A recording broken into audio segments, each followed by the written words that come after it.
Hi, it's Paul and Christine and Patty. We're here in Rokenbok headquarters in Solana Beach. We wanted to make a short video to show all of our dealers that couldn't come to New York to Toy Fair last week what we were doing there. So we started last week with ROK blocks. ROK blocks are our new preschool block system.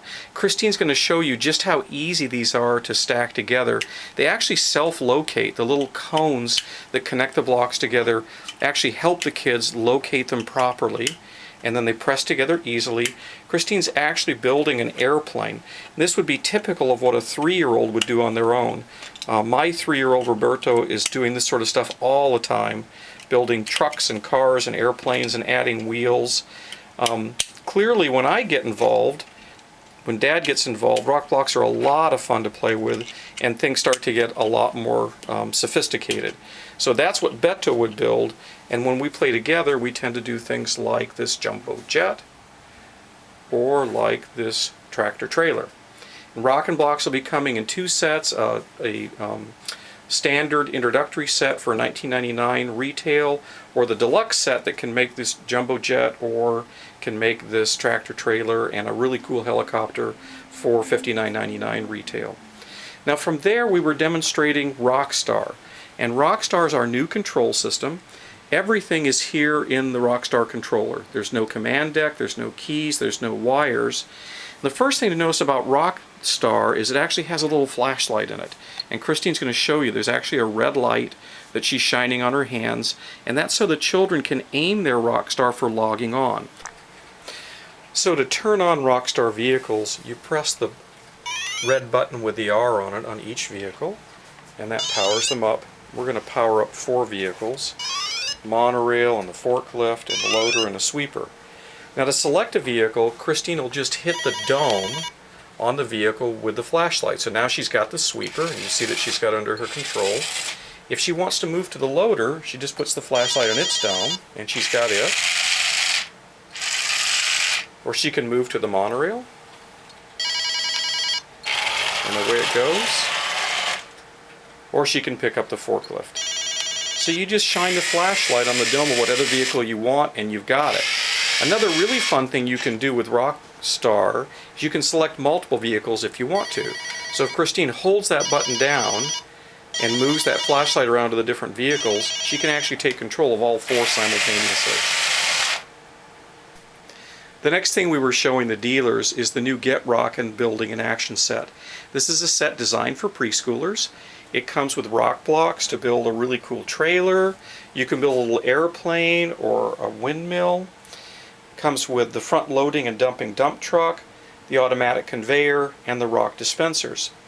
Now in this case, ROK Star comes with a disable switch set in a different position. So Patty's going to show you by taking a pin and moving that switch over to the select disable side, that now the little flashlight in the ROK Star doesn't work. So Patty, go ahead and push that button and you'll see that it's no longer lighting up.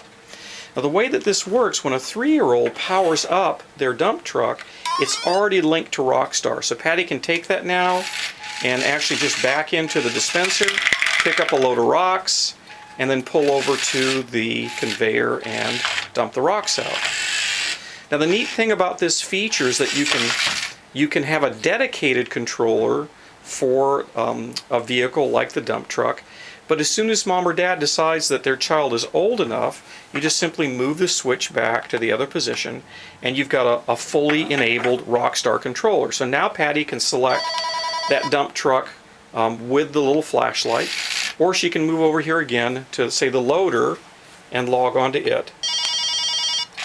And she's got the loader instead. So nothing gets left behind. After we demonstrate Get Rockin', we like to demonstrate ROKworks. It's our building and action set for school-age kids. So the Get Rockin' building and action set comes with a ROK Star controller, comes with a ROK Star loader. I'll log on to that, and the loader can drive here into the quarry and pick up a load of rocks.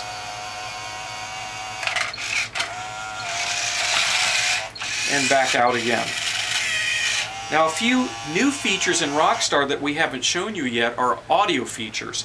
For instance, there's a horn, also flashes the lights. There's a siren in all the vehicles. And there's even a backup warning. A little hard to hear over the noise of the motor. So ROKworks comes with the loader and the controller, as I mentioned. It also comes with a building set for the office, the quarry, an automatic conveyor, chutes and hoppers, everything you need to get a Rokenbok collection going.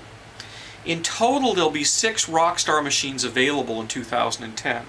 The loader, the ROK Star forklift that comes with its own warehouse, the ROK Star dump truck that comes in Get Rockin', but it's also sold separately, the ROK Star monorail that comes with its track and a vehicle crossing, and then there's the ROK Star sweeper that also comes with a free ROK Star controller. We're calling it a bonus pack, and it's a great way for your customers to try ROK Star for the first time. The 6th machine in our ROK Star fleet is the dual drive power unit that we have here. Now, the dual drive power unit was designed for advanced Rokenbokers, for them to be able to design and build their own machines. Tramways, elevators, drawbridges. What we've built here is a gantry crane, where the machine's actually going to move itself on a Rokenbok gantry and pick up and load some freight. Now, one of the things that I wanted to point out is that we've used some rock blocks here. And the point is that nothing gets left behind in the new Rokenbok system. You take your earliest block and your very first controller, and you're using it with your most advanced machine. So here's how the X2 works.